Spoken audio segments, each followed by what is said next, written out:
Hey guys and gals, Nary here from Drakewing Gaming, and some of you may on Twitter, the Gaming Drag. Today I'm coming back at you another Let's Play episode of In Case of Emergency, Cedric's Path.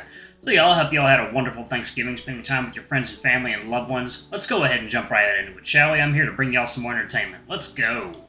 Alright. Where the hell have you guys been? You were making yourselves pretty scarce. We're always with you. Check out your body. That was fake, then why do you feel sore? More like, check out those bodies on your laptop. Look at that hot stud. Loaded on your laptop's browser is a porn streaming site. There's a paused video of nude oiled-up Adonises. Adonai? No, the plural I suffix replaces words that ends in us.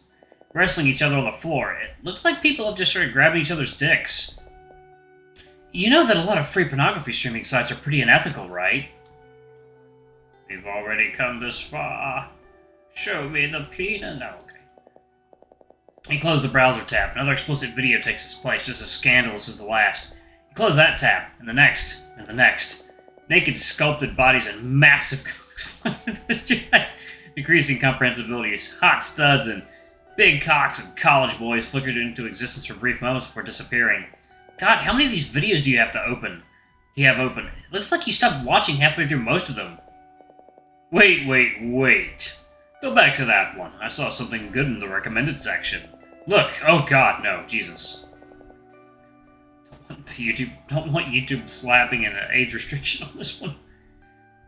That's literally just a bunch of random words strung together. It's the algorithm using keywords and years of data to predict what you're into. That's crazy. Can you imagine if your choices and clicks could be quantified and made into abstract representations of your desires and personhood, shaping the suggestions you would see in the future? It's like a recipe for misrepresentation. It's probably not a good idea to reduce people to the choices they make as consumers. You're more than whatever category this website tells you you are. You contain multitudes. Your adventure retracing the circuitous path of your horny brain is interrupted by notification from your phone. It's a message from your sister. No, don't be a child. You usually deserve messages like this, but you're not sure what you've done most recently to warrant it. Why would she send this to you out of the blue?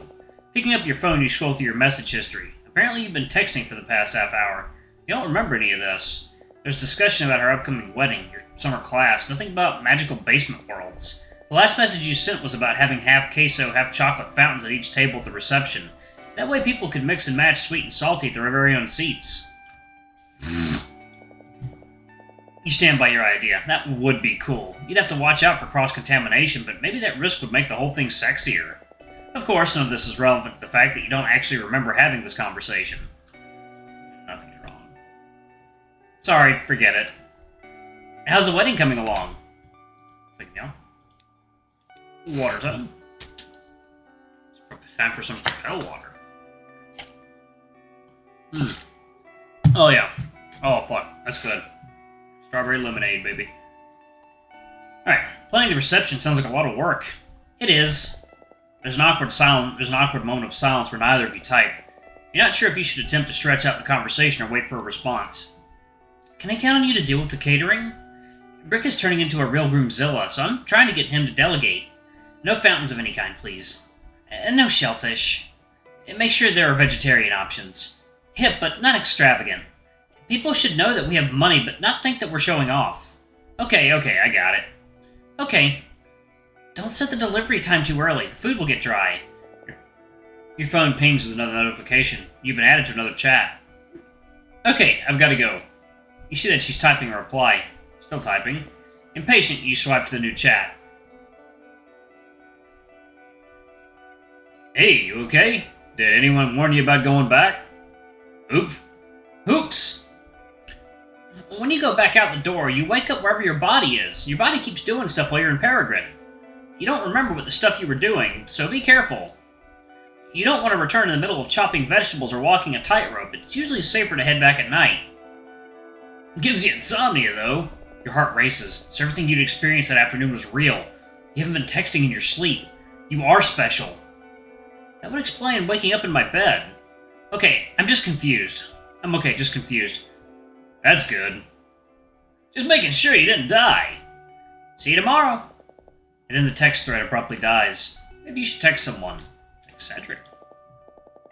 You pull up Cedric's number.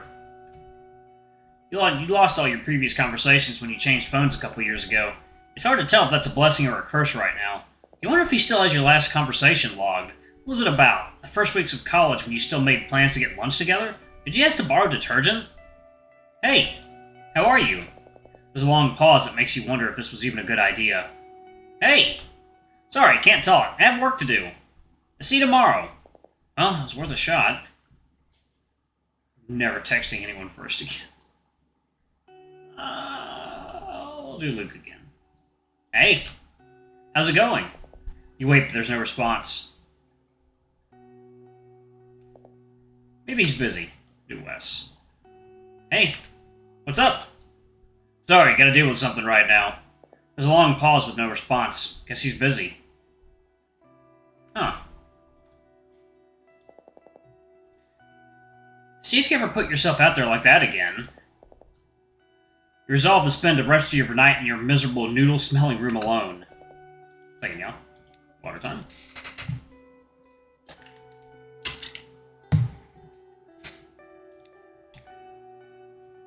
Maybe if you're lucky, you can spend the rest of your life here. The next week flies by too quickly, or maybe it can't go fast enough. With preparations for the journey well underway, the path from your dorm to Redoubt Hall's faulty emergency exit becomes a well-trodden one. Every morning is the same, yet different from any other. Instead of your usual routine of waking up while it's still dark outside, pulling the covers over your head and drifting in and out of dreams until the sound of traffic becomes unbearable around 9 or 10 or whenever, then stumbling into the common room kitchen to stare at the rattling coffee machine until it delivers you from the melancholy of morning, you find yourself waking up at 7 a.m. sharp to the saccharine sound of your phone's default alarm. For once, it doesn't sound like the chorus of birds and harpists are mocking you. You're out of the door and in the air-conditioned basement of the philosophy department before the summer heat can become muggy and oppressive. Sometimes you pass by Professor Abbott unlocking the door to his office, who seems unconcerned by the presence of an obnoxiously perky undergraduate in an academic building before 9. Your middle school counselor was right. You can be high on life. You hadn't even noticed the gloom and doubt until it was gone. Like tasting clear, cool water for the first time, you realize your whole life has just been a lukewarm replica of the real thing. Here's the real world. Finally, after years of it being just out of your reach. Not only that, but it's been waiting for you the whole time. The thought makes you smile. You've been doing so well, in fact, that you haven't thought about your father in nearly a week. And as you make your way down the staircase, you continue not to think about him. The staircase is very, very long, but it's mercifully finite, and eventually it deposits you at the entrance to the castle hall, where the staff rush to take your bags and guide you to the dining room. Most days there's a spread of food waiting for you, the table overflowing with flaky pastries, some dusted with fine sugar, others with a tart glaze, piled on top of a ceramic plate, bowls of pitted nectarine halves and fat emerald grapes, and small glass jars of jam, pale butter, and honey, each with an engraved metal teaspoon set in its contents. Sometimes the others are already there, making conversation over their cups of tea as the sun streams in through the tall rectangular windows. Wes rarely eats, though he shows up every morning at exactly 8, a small gym bag slung over his shoulder and his fur damp from the shower.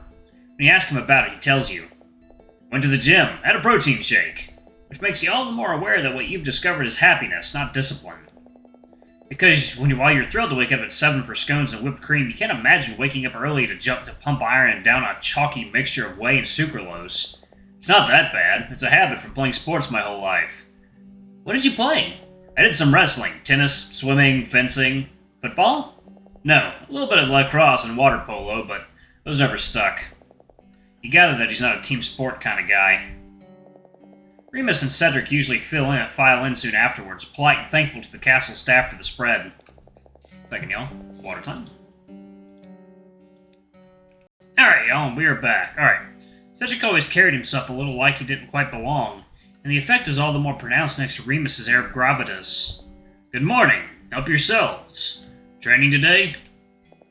Cedric coughs as he bites into his pastry, sending up a cloud of powdered sugar. Some of it lands on his nose. Yes, of course. We're working on Perry's. Luke is almost always the last to arrive, a wrinkled button-down tossed over his shirt as he rubs his bleary eyes in the doorway. Caffeine! Now! He staggers zombie-like to the tea kettle and pours himself a cup, alternating between blowing away the steam, taking a sip, and quietly pronouncing hot, hot, hot. Man, I wish this place was in a different time zone that lined up with my sleep schedule. Then you'd just go to sleep later. Luke raises his eyebrows and bobs his head up and down in begrudging assent. The caffeine hasn't kicked in yet, making him uncharacteristically quiet. And so most your days pass like this. In the mornings, Wes runs you through basic training drills and exercises, teaching you the bare essentials for wielding a pointy stick without hurting yourself. I'm a better player than a coach. But you have no complaints. Afterwards, you spend a good hour or so pestering Luke in the library, who seems grateful for the distraction. It takes a minute to get through his deflections, but he finally reveals that he's been developing the magic for a kind of invulnerable shield. He insists that it's a fringe theory at best, but there's a genuine enthusiasm in how he talks about it. He keeps telling you there's a book out there that'll reveal how to go God mode.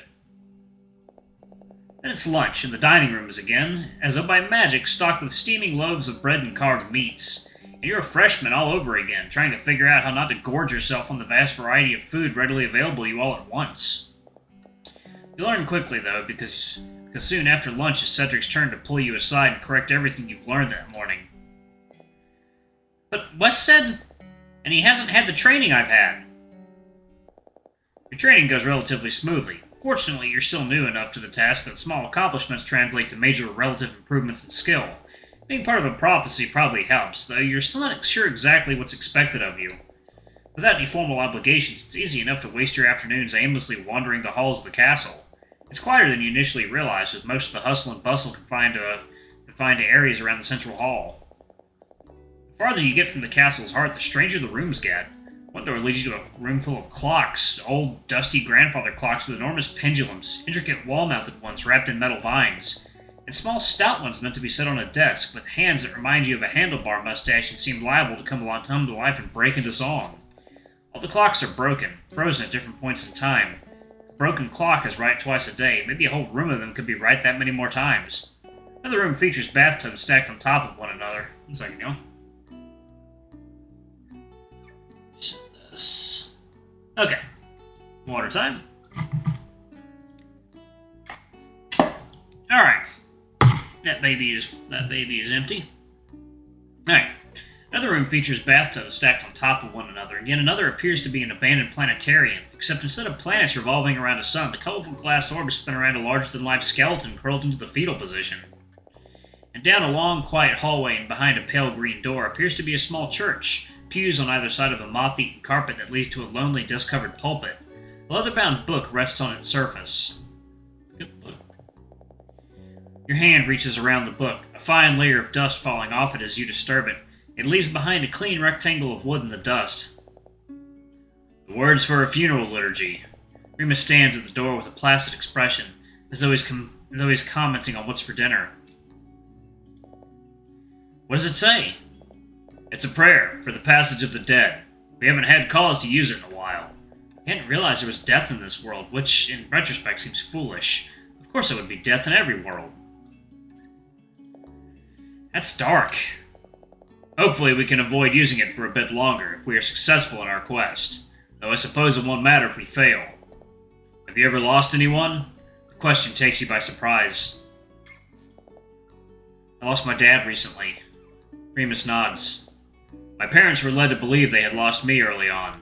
Former king and queen? No, actually. They were academics, obsessed with the ancient world.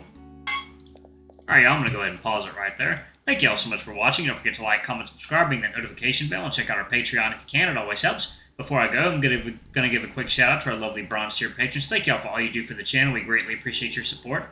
Thank you to our silver tier patron, Cade Silvermoon. Thank you for going a bit above and beyond. It's greatly appreciated. And thank you to our gold tier patron, Honor. Thanks for subbing to our ultimate tier. You're awesome and we love you. Anyway, if y'all want to get your names in the credits, get access to our not safe for work content as little as $5.